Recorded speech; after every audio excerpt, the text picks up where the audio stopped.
The first thing that we know of his life after his birth is the fact that his mother gave him to be raised in the desert. In fact, this was a custom of the elite of the Quraysh. Now you all know the story of Halima, we're just going to summarize it briefly.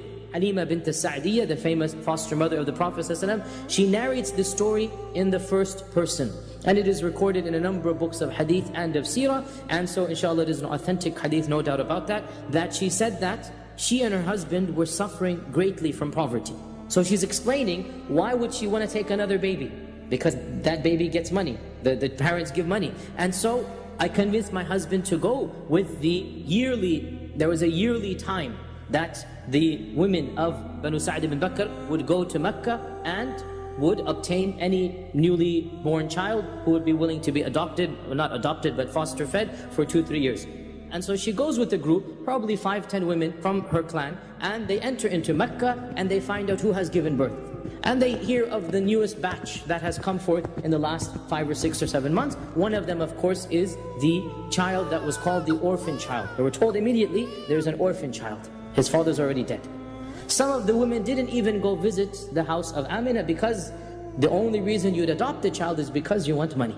And when the child is an orphan, then it's known that you're not going to get that much money. After all, I mean, where is he going to get money from? So some women didn't even go to the house of Amina. Others went, and when they saw how poor and the poverty, they didn't like taking child who was an orphan. Halima as well visited, and she tried to move on to find another child because she wanted the money. When the week finished, every one of her friends had acquired one of these newborn children, except for Halima.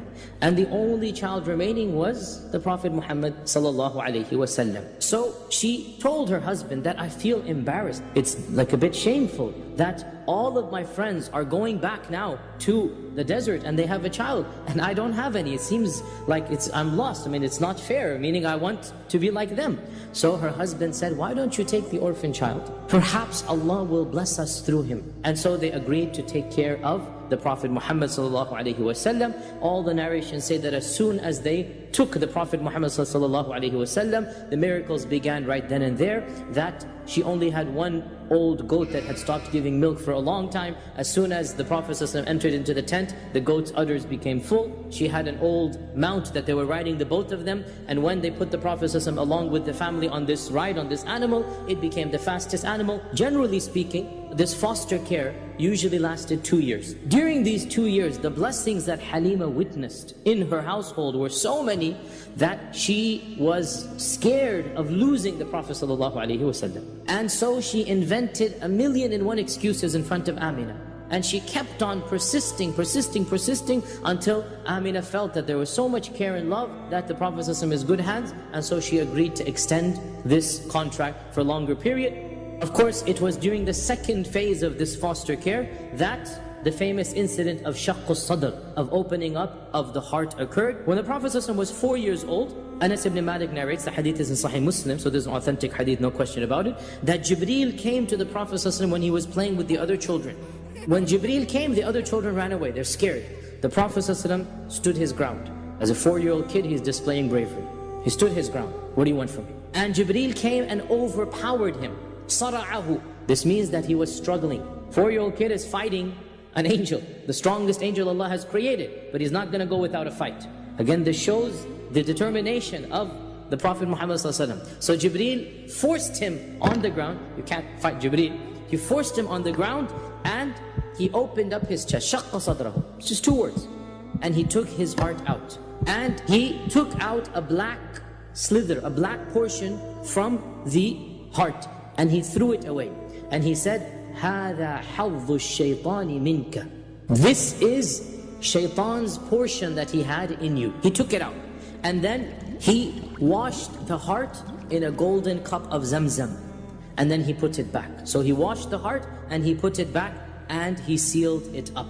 So when the children, the foster brother and Shayma, who he was playing with. When the children ran away, they ran back and they said, and they're looking in the distance that there's a man throwing him on the floor, putting blood in and this and that. So they come screaming and running that our brother has died, our brother has been killed, a man has abducted him, a man has killed him. And of course Halima and others, they became so worried. They come running outside and they found the Prophet ﷺ sitting, his face is pale. SubhanAllah, not wailing, not screaming, not crying. He's the brave 4-year, he was the bravest 4-year-old the world has ever seen. And when they saw him, they saw those lines on his chest, and Anas ibn Malik says, I could see the traces of that line on his chest. Anas is narrating this hadith when the Prophet ﷺ is around 60 years old. This incident was what concerned Halima. And she decided, before anything else happens, let me quietly return the Prophet ﷺ to Amina. So shortly after the Prophet ﷺ was returned to Amina, we only have one incident that is recorded during this time. Amina decided to take her son to Yathrib. And she had with her the one servant that it is said that Abdul Muttalib gifted them when they got married, and this is Ayman. Abdul Muttalib gifted his son when they got married, Ayman. So Amina traveled to Yathrib, which is now called Medina, along with Ayman and the little boy, the Prophet Muhammad ﷺ, and the Prophet ﷺ stayed there for a few months.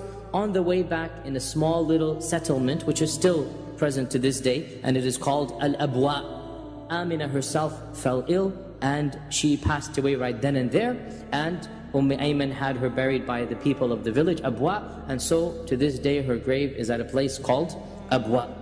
And then when the Prophet ﷺ is barely 6 years old, he loses his mother and his father, so he is then entrusted to Abdul Muttalib, the chieftain of the Quraysh. In one occasion, the uncles of the Prophet ﷺ sent the Prophet ﷺ to find some lost camels. Ibn Sa'd mentions the reason why his uncles chose a little kid, who was probably 7, 8 years old, to go find the camels was because, listen to this, he never did anything except that it was successful. So now the uncles are getting desperate. Camels are expensive creatures. The uncles are getting desperate and they can't find the camels. So they decide, well, this boy, whatever he does, it works. Let's go send him out alone in the desert to find the camels. And when they sent the Prophet ﷺ, he was delayed in coming back. And Abdul Muttalib, when he found out, he was furious at them. How could you have done this? Why did you send the boy? But of course, they sent him because they want the camels back, right? Abdul Muttalib was furious and he was pacing and walking around waiting for the Prophet ﷺ to come. And as soon as he came, he hugged him and he said, from now on, I will never let you out of my sight. As we all know, at the age of 8, once again, for the 3rd time, our Prophet ﷺ became an orphan. First his father, then his mother, and now his grandfather. And one of the things that Abdul Muttalib did on his deathbed is that he entrusted the Prophet ﷺ to his son Abu Talib. And so Abu Talib takes charge of the Prophet ﷺ, and Abu Talib lives a long life, and Abu Talib passes away when the Prophet ﷺ is over 50 years old. So he remains with the Prophet ﷺ.